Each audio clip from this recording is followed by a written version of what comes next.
The definition of a filler patch varies from person to person, so here's my take on it. At least in my subjective opinion, a filler patch is when something related to Genshin's main storyline isn't added, nor is anything that expands the world of droughts. So no new Archon quest, no yearly Dane quest, and no new places to explore. Of course, each filler patch has its own fair share of content, but after doing the main event for these patches, what else is there to do besides logging in for 10 minutes a day to get your daily primogems before heading off to do something else? Here are 10 things I've come up with for you to do if you still want to play Genshin during these filler patches / content droughts. But first, a quick word from today's sponsor. This video is sponsored by Tokyo Treat and Sakura Co. Tokyo Treat is a fun and exclusive Japanese snack box featuring unique and exclusive flavors from all around Japan. Each box is filled with a variety of full-sized, fun and exclusive Japanese snack items, like unique Kit Kats, uniquely flavored Japanese chips, and occasional Japanese sodas that are only available in Japan for a limited time. Sakura Co is a monthly Japanese artisan snack box that supports local Japanese snack makers, with each box coming with 20 traditional, authentic and artisan Japanese snacks. This month's Tokyo Treat theme is Sweet Valentine, a perfect Valentine's Day gift for any Japan lover out there. From chocolatey classics to love-inspired snacks, this box is filled with pop culture, Japanese heartfelt vibes, and each bite is here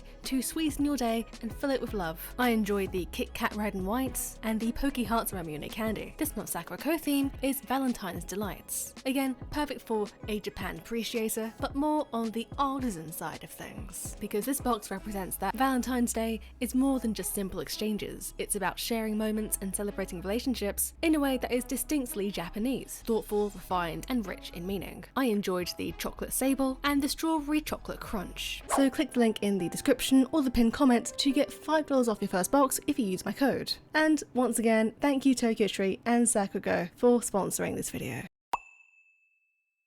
Unless you're a whale who gets every character when they come out, you most likely have a wish list of characters that you're waiting to get reruns. If you want to continue playing Genshin during dry patches, perhaps it's worth using your time to pre-farm for these characters. And I'm not just talking about getting their artifacts either. You can use websites and apps to keep track of the materials that you need to farm to level them up, since it takes a long time to fully get what you need in order to get them to level 90. Also, you can sort their weapon out during this time as well, whether you already have a spare weapon for them, or saving for the Blackcliff options, or even pre-farming what you need for their signature weapon if you're planning on getting that too. I've done this for Shenyan, who I'm waiting on, and I've done a bit for Risley too.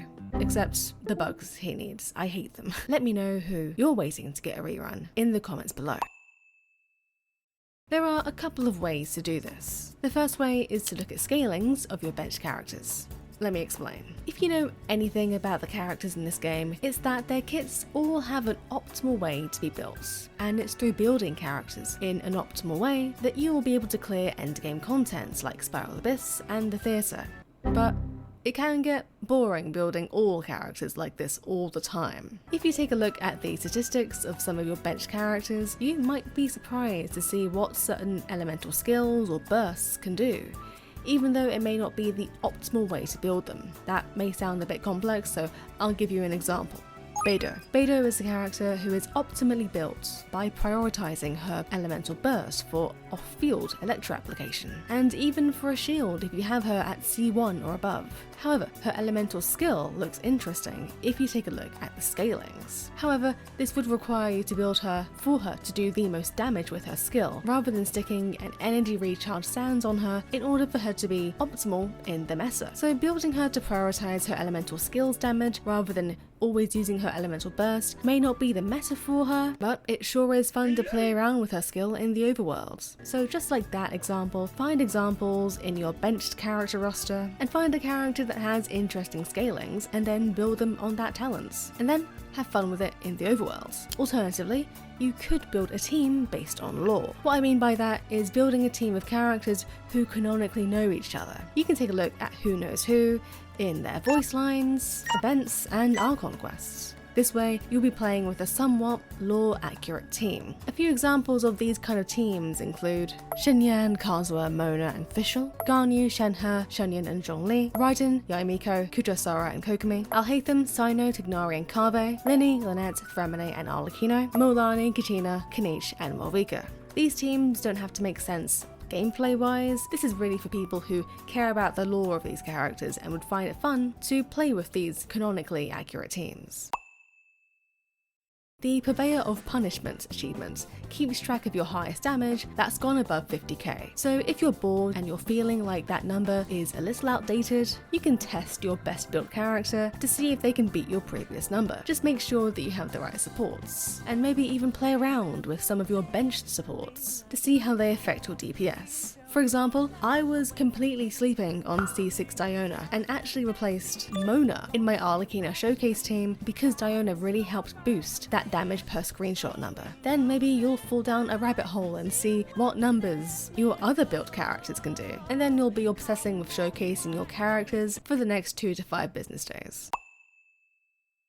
Genshin is one of those games which will always be attracting new players, and as such, there will always be players who need help. So if you're bored and you don't know what to do, you can refresh the co-op menu until you see someone who needs help. Who knows, you might end up making a new friend and adopting this new friend as your very own Genshin prodigy. That way, they can hit 300k damage at AR 36, and you can feel proud of them like they're your very own child. When you get into the habit of logging into Genshin for the sole purpose of just doing dailies and new Archon quests, it's easy to forget the other things that you could be doing throughout the week, since they have benefits too. I know I'm very guilty of this, no tea, no shade. For example, you could finish reputations from previous nations or get towards completing them for the current nation, depending on your account's progress. Alternatively, you could focus on leveling up the Battle Pass. Even free-to-players can still benefit from doing Battle Pass things, since you'll still get resources when leveling up. The Genshin TCG is always evolving, since every patch they release more and more cards for it. There are even physical cards now, albeit they're not in English. Yes, I really hope they come out with English translations. So if you were playing Genshin when the TCG first came out and it wasn't your cup of tea, it's always worth giving it another go, since the game is constantly evolving with new cards. Plus, once you get into the TCG, it gets pretty addictive trying to make different teams. For instance, I have 2 main teams in TCG. My Kuching Taser team is fun and easy to use, and I'll use it if I want to quickly get the TCG Battle Pass weekly done. The second team is my Senora team, to satisfy the Senora main in me. The Senora team is a bit more complex to work with, but when it works pretty well. So once you get into the TCG, you'll start to become more intrigued with the concept of playing the TCG with your favourite characters and seeing what cards work best for them. There are plenty of enemies in the Genshin handbook that you can farm without needing to spend any resin, making this an almost endless task to do every day. So if you'll see that you're running out of a certain type of drop, or you're so bored that you want to feel something by getting all the farmable loot you can, then this is a pretty crazy way to kill time. Unless you're an exploration fanatic and you've 100%ed everything, more casual and or new players will have a lot to explore, meaning that there are free primogems lurking in their maps. And even if you're someone who's explored as much as they can, primogems aren't the only reason for exploring. The game has a lot to offer visually, and there are quite a few beautiful places on the Dvat map. So you could find hidden locations or pretty places to take pictures of and build your Genshin photography portfolio. And if I've given you the idea to come up with some Genshin photo shoots, tag me on your pictures on Instagram. I'd love to see what you come up with.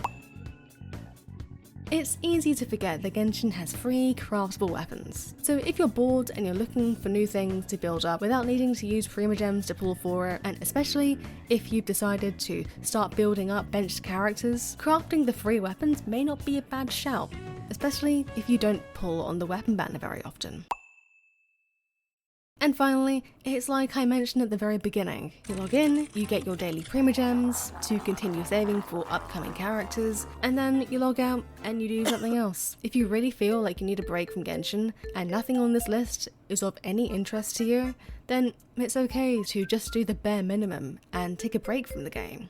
Especially if the new content just isn't doing it for you right now. And yeah, that's it. Let me know down in the comments below if you're going to give any of these a try, or if I've missed anything. Thanks for watching, follow my Instagram, join the Discords, subscribe, and comment this bird emoji. Peace!